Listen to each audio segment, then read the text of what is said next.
آئندہ گرمیوں میں جب یہ حکومت میں نہیں ہوں گے، کیئر ٹیکر گورنمنٹ ہوگی، اس قسم سے ادارے ایک دوسرے سے لڑیں گے، اپنے اپنے واجبات مانگیں گے، ایک دوسرے کی سپلائیز روک دیں گے، تو پھر تباہ کن صورتحال ہوگی۔ اور اس کا ایک نمونہ کراچی میں دیکھنے میں آیا ہے کہ ایس ایس ڈی سی نے اپنے اس حق کو استعمال کیا، اس نے گیس بند کر دی، جس کے نتیجے میں کراچی میں اس وقت 8 گھنٹے کی لوڈ شیڈنگ ہو رہی ہے۔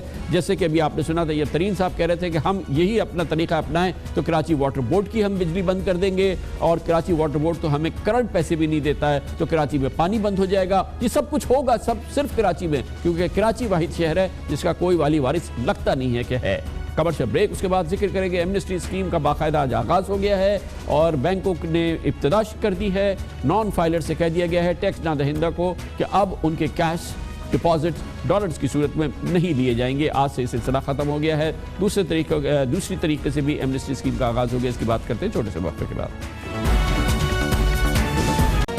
حکومت کی جانب سے بیرون ملک پاکستانیوں کا سرمایہ واپس لانے اور معیشت کو دستاویزی بنانے کے لیے جو اندرونی ایمنسٹی اسکیم آغاز کیا گیا ہے، اب اس پر باقاعدہ عمل درآمد ہونا شروع ہو گیا ہے، جس کے تحت آج کمرشل بینکس نے ٹیکس نہ دہندہ نان فائلرز کے فورن کرنسی اکاؤنٹ کھولنے پر پابندی عائد کر دی ہے، اور کسی قسم کے بھی فورن کرنسی ڈپازٹ جو کہ نان فائلرز یا ٹیکس نہ دہندہ دیں گے، اس پر پابندی لگا دی گئی ہے۔ بینکوں کی جانب سے جاری ہونے والے سرکولر میں کہا گیا ہے کہ نئے قوانین کے تحت پاکستان میں رہائش پذیر کوئی بھی پاکستانی شہری فورن کرنسی اکاؤنٹ میں رقم جمع نہیں کرا سکے گا جب تک کہ وہ باقاعدہ ٹیکس دہندہ نہ ہو۔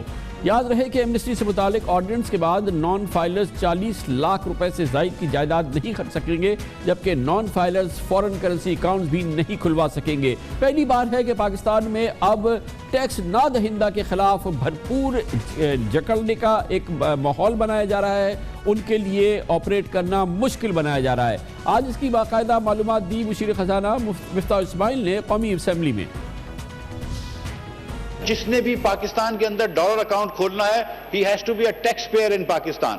ساتھ ہی کہ جو پہلے ریمیٹنس آتے تھے وداؤٹ کوشچنز، اب ہم یہ کہتے ہیں کہ F B R if you have more than $100,000 per person per year F B R will have the right to ask you these questions۔ اور ہم نے ایک اور قدغن بھی لگا دی ہے کہ اب کوئی بھی پاکستان میں 1 جولائی کے بعد اگر ٹیکس پیئر نہیں ہوگا تو وہ پلاٹ نہیں خرید سکے گا۔ ریل اسٹیٹ مارکیٹ میں ایک ریولوشن آئے گا، اور جو پاکستانیوں کا فورسبلی کالا دھن ہوتا تھا اس کو ہم وائٹ کریں گے، جس سے انشاءاللہ تعالی آئندہ سالوں میں سرمایہ کاری بھی بڑھے گی اور صنعت کاری بھی بڑھے گی۔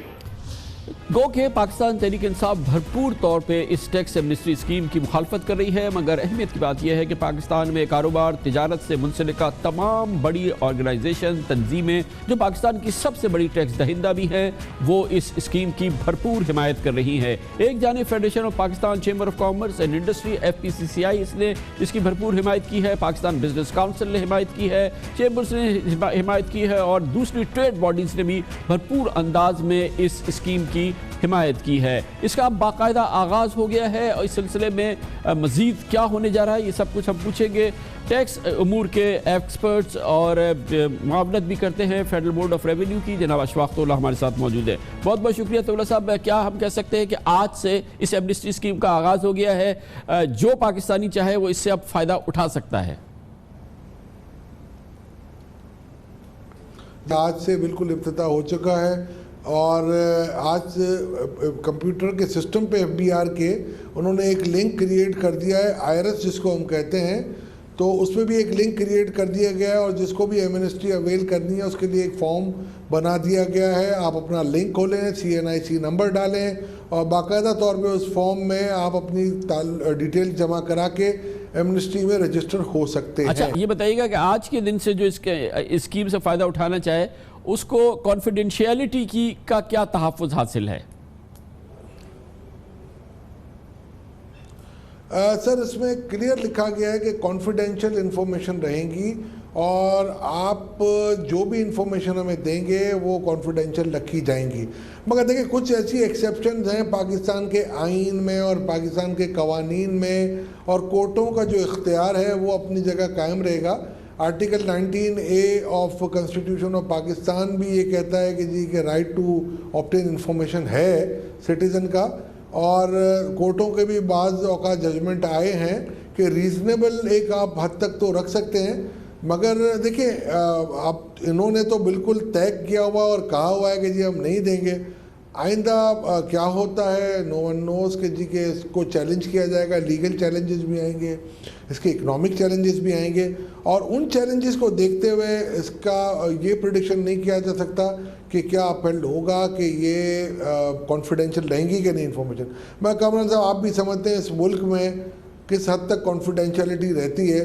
لوگوں کے اپنا ٹیکس ڈکلیریشنز باہر آ جاتے ہیں, اور جب کوٹے پوچھتی ہیں تو لوگ بالکل. تو یہ ایف بی آر جو ہے, ایف بی آر اور یہ حکومت جو اتنی بڑی اسکیم کا اعلان کر رہی ہے, وہ اس میں کوئی خصوصی اقدامات نہیں کر رہی کہ یہ چیز جو ہے یہ قوم کی, ملک کی ایک ساکھ کی بات ہے کہ اس کو پروٹیکٹ کرنا ہے. جیسے آپ نے کہا کہ کچھ نہیں ہوگا, یہ آ جائے گا, آتا رہتا ہے. تو اس ماحول میں کیا کوئی ایک بھی آدمی اس کو اپلائی کرے گا, اس میں اپنے آپ کو رجسٹر کرے گا؟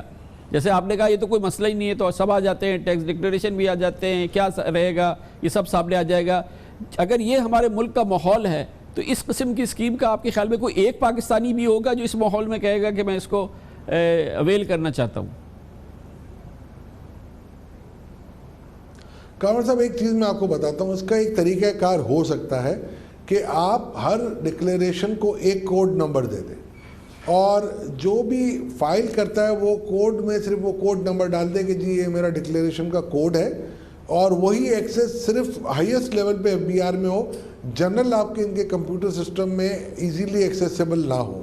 یہ چیزیں دوسرے ملکوں میں بھی ہوئی ہیں, اور میں یہ سمجھتا ہوں بڑا ان کو گارڈڈ سسٹم لانا پڑے گا ان چیزوں کے لیے, تاکہ کوئی ایسی. مگر دیکھیں دوسری جانب جو میں کہتا ہوں, کورٹیں ہماری اگر کہتی ہیں کسی کے بارے میں انفارمیشن دینے کے لیے, یا اگر کوئی ایجنسی کہتی ہے کہ جی ہمیں شک ہے کہ اس شخص نے اپنی کرمنل منی کو وائٹ کر لیا ہے, وہ تو ایک الگ بات ہے, وہ تو ظاہر ہے, یہ تو دنیا میں کہیں نہیں ہو سکتا, یہ تو کوئی بات ہی نہیں ہوئی, یہ تو کوئی نہیں. اچھا یہ بتائیے گا کہ یہ اس وقت تو یہ آرڈیننس ہے, کل تک یہ جو اس آرڈیننس کی مدت ہے, اور جب یہ تحلیل ہو جاتا ہے اس کے بعد اس دوران اگر یہ کہ اسمبلیز اس کو ریکٹیفائی نہیں کرتی ہیں, تو پھر یہ جن لوگوں نے اس کو اگر اب سے لے کے جب تک فائدہ اٹھایا ہے تو وہ پھر ان کا اسٹیٹس کیا ہوگا؟ سر میں یہ سمجھتا ہوں اگر کوئی قانون, مجوزہ قانون اگر انفورس ہے, اور اگر اس کے تحت آپ نے کوئی بینیفٹ اٹھایا ہے تو وہ آپ کا ویلڈ رہے گا, اور یہ پاسٹ اینڈ کلوز ٹرانزیکشن میں چلا جائے گا. جنہوں نے اویل کر لی انہوں نے اویل کر لی. کل کو اسمبلی اس کو پاس نہیں کرتی ہے, لیکن اب سے لے کے اس وقت تک جنہوں نے اویل کر لی, یہ پاسٹ اینڈ کلوز ٹرانزیکشن ہے, ان کو وہی پروٹیکشن حاصل ہوگا جو یہ ایمنسٹی وعدہ کر رہی ہے. سر بالکل, آپ کے ملک کا مروضہ قانون بن گیا ہے یہ, اور میں آپ کو یہ میرا یہ انٹرپریٹیشن ہے, یہ اپنا ذاتی انٹرپریٹیشن ہے. کل کورٹیں ہماری اعلیٰ عدلیہ قیاس کی انٹرپریٹیشن دیتی ہے. ماضی میں کوئی ایسی نظیر ہمیں نہیں ملی ہے کہ جہاں پر یہ کہا جائے کہ جی کہ پاسٹ اینڈ کلوز ٹرانزیکشن کو بھی ہم نل اینڈ وائڈ کر دیں. بہت بہت شکریہ جناب اشفاق اللہ ہمارے ساتھ موجود تھے. اس کے ساتھ ہی ہمارے آج کے پروگرام کا اختتام ہوتا ہے. کل آپ سے پھر ملاقات ہوگی انشاءاللہ. کل تک کے لیے کامران خان کو اجازت. اللہ حافظ. ناصر.